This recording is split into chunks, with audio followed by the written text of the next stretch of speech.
जनाब मोहम्मद रसूलुल्लाह सल्लल्लाहु अलैहि वसल्लम गज़वे खंदक का मौका है। ओ 1500 सहाबा मौजूद हैं। कितने सहाबी मौजूद हैं?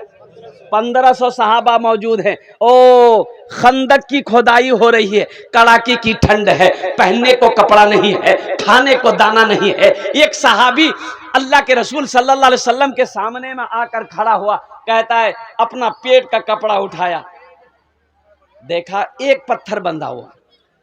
पेट में कई पत्थर बंधा है? एक पत्थर बंधा हुआ था। कहा कि या रसूलल्लाह, भूख ने निढाल कर दिया है, खड़ा नहीं हो जाता। या रसूल अल्लाह, इसलिए मैंने अपने पेट में, अपने शिकम में पत्थर को बांधा है। और मुसलमानों, नौजवानों सुनो, आमिना के लाल गुंबदे खिजरा में आराम फरमाने वाले आका जनाब मोहम्मद रसूलुल्लाह सल्लल्लाहु अलैहि वसल्लम ने उस सहाबी के शिकम में, पेट में एक पत्थर बंधा हुआ देखा। तो आप मुस्कुराए, आपने फरमाया मेरे साहबा, तेरे पेट में एक पत्थर बंधा है। आपने अपना कुर्ता हटाया, आपने अपना कुर्ता को हटाया। देखते हैं कि अल्लाह के रसूल सल्लल्लाहु अलैहि वसल्लम के शिकम में, पेट में 2-2 पत्थर बंधे। कै पत्थर बंधे? अरे बोलो, जोर से बोलो। फाके से बंधा पेट पे पत्थर न मिलेगा, फाके से बंधा पेट पे, फाके से बंधा पेट पे पत्थर न मिलेगा, सरकार दो आलम सा पैगंबर न मिलेगा, सरकार दो आलम सा पैगंबर न मिलेगा, पैगंबर न मिलेगा। सहाबी के पेट में एक पत्थर, अल्लाह के रसूल सल्लल्लाहु अलैहि वसल्लम के पेट में 2-2 पत्थर। हजरत जाबिर रदी अल्लाह ताला अन्हु ये देखे तो परेशान हो गए, भागे घर। ओ घर भागे, बीवी के पास पहुंचते हैं, बीवी से जाकर कहते हैं, ए मेरी प्यारी बीवी, ए मेरी प्यारी शरीके हयात, घर में खाने को कुछ है? तो बीवी कहती खैरियत है। बोला खैरियत नहीं है, मैं मैदान से आ रहा हूं। अल्लाह के नबी जनाब मोहम्मद रसूलुल्लाह सल्लल्लाहु अलैहि वसल्लम ने कई रोज हो गए खाना नहीं खाया, पेट में 2-2 पत्थर बंधे। मुसलमानों, आज बिरयानी खाकर हम नमाज नहीं पढ़ते, पुलाव खाकर नमाज नहीं पढ़ते, अल्लाह की दुनिया की नेमतों को खाकर हम कुरान नहीं पढ़ते हैं। तुम्हें पता है ये दिन कैसे आया हम तक? साहबाए कराम को खाना नहीं मिलता था, दरख्तों के पत्ते चबा चबा कर जिंदा रहते थे, फिर भी कुरान की तिलावत करते थे। नमाज नहीं छोड़ी, कुरान की तिलावत नहीं छोड़ी। आज मुर्गा खाकर, मटन, पुलाव, बिरयानी खाकर, अल्लाह अकबर कबीरा, हमारे दिलों में अल्लाह का खौफ नहीं है। मस्जिदों में अज़ानें होती है, तौफीक नहीं होती, चलो जाकर फर्ज की 4 रकात नमाज अदा करो। अल्लाह को क्या जवाब दोगे? हजरत जाबिर रदी अल्लाह ताला अन्हु से बीवी कहने लगी, ए मेरे सरताज, घर में तो खाने को कुछ है नहीं, आप तो जानते हैं, लेकिन हाँ ये सेर 2 सेर जौ है, जौ जाना ना, जौ है, इसकी मैं आटा बना लेती हूँ। एक बकरी का बच्चा है, आप उसको ज़िबह कर दिए, गोश्त बना देंगे, रोटी बना देंगे। आप अल्लाह के रसूल सल्लल्लाहु अलैहि वसल्लम को दावत कराइएगा, अल्लाह के रसूल को आप दावत दे आइएगा। हज़रत जाबिर रदी अल्लाह ताला अन्हु बकरी के बच्चे को ज़िबह किए, गोश्त का बोटी बनाकर बीवी को दिया कि ऐसा करो, तैयारी करो तुम, हम अल्लाह के रसूल सल्लल्लाहु अलैहि वसल्लम को दावत दे देते हैं, सुना देते, खुशखबरी सुना देते हैं, कुर्बान जाइए। भागा भागा मैदान आए, और अल्लाह के रसूल, उस मैदान में कितने सहाबा थे?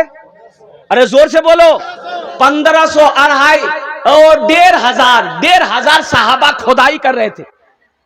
कहे कि काफिर हमला करना चाह रहा था, और उस हमले से बचने के लिए खुदाई कर रहे थे, ताकि मदीने की सरहद में वो काफिर ना आ पाए। जंग की तैयारी हो रही थी, सारे सहाबा लगे हुए थे खुदाई में। और खुद एक पत्थर, ऐसा पत्थर था जो सहाबा से नहीं टूट रहा था। खुदाई करने में पत्थर आ गया, पत्थर से सहाबा मार रहे हैं, टूट नहीं रहा है।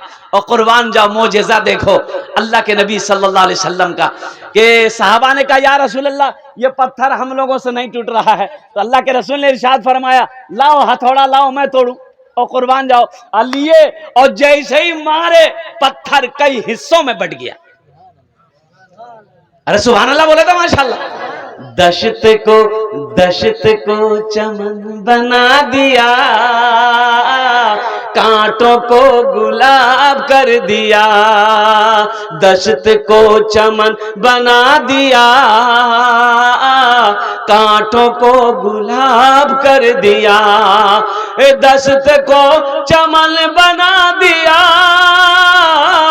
कांटों को गुलाब कर दिया, कांटों को गुलाब कर दिया। मुस्तफा ने जिसको छू लिया, उसको लाजवाब कर दिया। मुस्तफा ने जिसको छू लिया, उसको लाजवाब कर दिया। हजरत जाबिर रदी अल्लाह ताला अन्हु मैदान में आए, अल्लाह के रसूल सल्लल्लाहु अलैहि वसल्लम को सलाम पेश किया और कान में कहते हैं, कहाँ कहते हैं? अरे जोर से बोलो। कान में कहते हैं, या रसूल अल्लाह 10-12 आदमी का खाने का हमने इंतजाम किया है, आप चलिए। तो अल्लाह के रसूल सल्लल्लाहु अलैहि वसल्लम मुस्कुराए और एक पत्थर पर चढ़े। कहाँ चढ़े? पत्थर पर चढ़े, टीले पर चढ़े और टीले पर चढ़कर आपने ऐलान किया। वो जो 1500-1500 सहाबा थे, ऐलान किया कि मेरे सहाबियों सुनो, हम सब की जाबिर के घर दावत है। अब हजरत जाबिर रदी अल्लाह ताला अन्हु खड़े थे, बैठ गए कि मारा गया। वहां 10 आदमी का खाना बना, या 1500 को दावत हो गई। भाई कितने की दावत हो गई? बस आदमी परेशान होगा कि नहीं होगा? बोला बाबा तो बैठाने की जगह नहीं है, ये 1500 कहाँ खपेगा। कुर्बान जाइए। हजरत जाबिर रदी अल्लाह ताला अन्हु बैठे, अब बैठकर खड़े हुए और सोचने लगे कि हमको घर जाना होगा, बीवी को बताना होगा, नहीं तो गड़बड़ हो जाए। उठे, घर की तरफ भागे तो अल्लाह के रसूल सल्लल्लाहु अलैहि वसल्लम पीछे से आवाज दी, जाबिर मुझे पता है तू क्यों भागा जा रहा,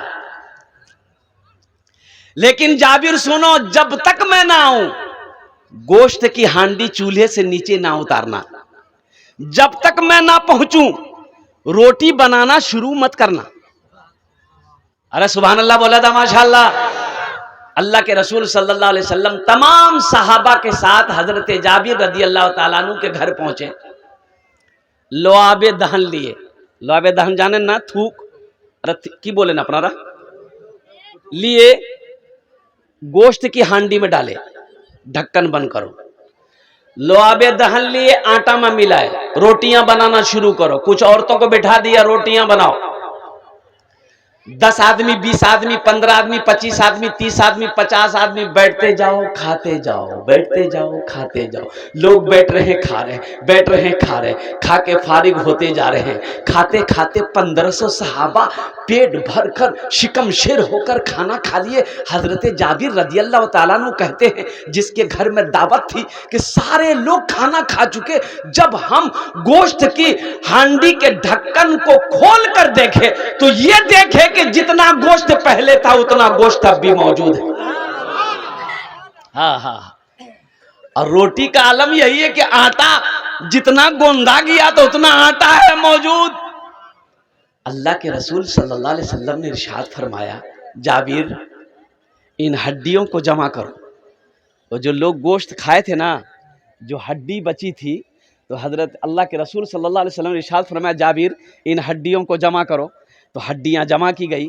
तो अल्लाह के रसूल सल्लल्लाहु अलैहि वसल्लम दस्ते मुबारक फैलाते हैं कि या अल्लाह, जाबिर ने हम सब की दावत की थी, ये बकरी का बच्चा ज़िबा किया था, या अल्लाह हम सबको गोश्त खिलाया, या अल्लाह इस बकरी के बच्चे को जिंदा कर दे।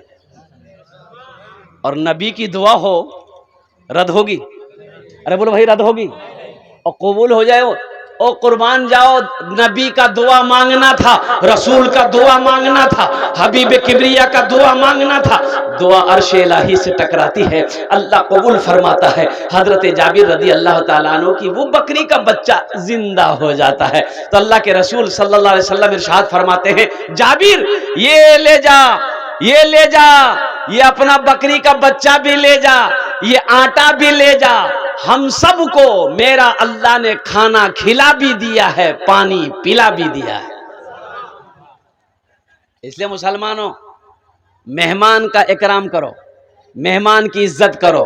कोई मेहमान घर में आ जाए, अच्छा देखिए कि एक बात याद रखना, मेहमान अगर घर में आता है तो अपनी रोजी लेकर आता है। मेहमान अपनी रोजी, अरे बोलो जोर से बोलो, अपने रोजी लेके आता है। वो तुम्हारा नहीं खाता, अल्लाह उसको खिलाता है। अच्छा, मेहमान की बड़ी फजीलत है। जिस घर में ज्यादा मेहमान आएगा उस घर में बला नहीं आ सकती। एक बात नोट कर लेना, जिस घर में ज्यादा मेहमान का आना जाना हो, लेकिन 40वां वाला मेहमान नहीं। मेहमान का मतलब क्या है, गए एक आध दिन रुके, एक आध घंटा रुके, नाश्ता पानी खाए, चाय पानी किए और चल दिए। अब बाज लोग तो मेहमानों को भगाने भी जानते हैं। बोले समझी घोष कब जाबे? बोला अभी तो अबे की है भाई। बोला नहीं, एक ट्रेन छिलकी 1 घंटा बाद। बोला भाई नहीं, ट्रेन में नहीं पकड़ेंगे हम, अभी तो अबे किए हैं। मेहमान का इकराम करो। एक सहाबी रसूल सल्लल्लाहु अलैहि वसल्लम, वो रोजाना अपने घर किसी न किसी मेहमान को लेकर आते थे। बीवी परेशान हो गई, बीवी, अरे बोलो बीवी, हाँ ये हेडक्वार्टर है। बीवी कौन है? हाँ सुप्रीम कोर्ट। ज्यादा मुरी मत हिलाइए, कल का नाश्ता ही बंद हो जाएगा। ये हमारी माँ बहनें जो बैठी है, ये सुप्रीम कोर्ट का ये कि जो फैसला ये कर दे, और होना भी चाहिए। अपनी बीवियों की इज्जत करो। एक बात याद रखो, ये हम नहीं करे, अल्लाह के नबी जनाब मोहम्मद रसूलुल्लाह सल्लल्लाहु अलैहि वसल्लम ने इरशाद फरमाया कि तुम में सबसे अच्छा वो है जो अपनी बीवी के साथ अच्छा सलूक करता। तुम में सबसे अच्छा वो है, तुम में सबसे अच्छा वो है जो अपनी बीवी के साथ अच्छा सलूक करता हो। कुर्बान जाओ नौजवानों, बीवी के कामों में हाथ बटाना ये भी नबी की सुन्नत है। सुभान अल्लाह, बोला था माशाअल्लाह। बीवी के कामों में, अरे बीवी के कामों में हाथ बटा देना ये भी नबी की सुन्नत है। हाथ बटाने का मतलब क्या मतलब है? माशा की नाम बोल रहे? नोजीब। अल्हम्दुलिल्लाह। देखिए बच्चा आया अल्हम्दुलिल्लाह। देखिए पाँव से माजूर है, लेकिन इसके जज्बे को मैं सलाम करता हूँ। ये पैसा तो इनाम है, लेकिन मैं ये पैसा रखूँगा नहीं। मेरी माँ नहीं है, मेरा बाप भी नहीं, इस दुनिया से चला गया। ये मदरसे का जलसा है, अभी कुछ काम करने हैं अल्हम्दुलिल्लाह। इस पैसे को हुसूल बरकत के लिए मैं यही रखता हूँ, लेकिन अभी कोई पैसा लेके मत आइएगा। अभी आपको आना नहीं है। आप क्या समझते हैं हम खाली तकरीर करने खड़े हुए हैं? आपके जेब में पैसा है, और वो पैसा कैसे निकालना वो मेरा काम है। आपका काम है तकरीर सुनना, आप तकरीर सुनिए। बस जब मैं जानता हूं ये उत्तर दिनाजपुर की सरजमीन है, सखी लोगों का इलाका है, दानी लोगों का इलाका है। इंशाअल्लाह जब मैं सवाल करूंगा मेरी बात खाली नहीं जाएगी इंशाअल्लाह। ये पैसे को, रुपए को हजरत या हमारे मौलाना साहब दामद बरकातों यहीं पर हुसूल बरकत के लिए रखिए। तो मैं क्या कह रहा था, ये बीवी के साथ अच्छा सलूक करो। हाथ बटाने का मतलब क्या हुआ कि सुबह जब हो जाए तो शौहर उठ करके सबसे पहले घर में आंगन में झाड़ू लगा दे। हाँ, हमारी माँ बहनें आ रही हैं, उनको भी रास्ता दे दे। एक टू कोरे आगू एसे जाना। अल्हम्दुलिल्लाह हमारी माँ बहनों को रास्ता दे दे। मेरी माँ बहनों, हमारी माँ बहनों को रास्ता दिए दो इंशाअल्लाह अल्हम्दुलिल्लाह। इसका मतलब हाथ बटाने का मतलब क्या है? मर्द सुबह सुबह घर में झाड़ू लगा दे, बर्तन धो दे, आटा गूंद दे, रोटी बना दे, बीवी पलंग में सोई हुई है, बीवी को ले जाके खिला दे, यही हाथ बटाना हुआ। तो गड़बड़ा जाएगा मामला।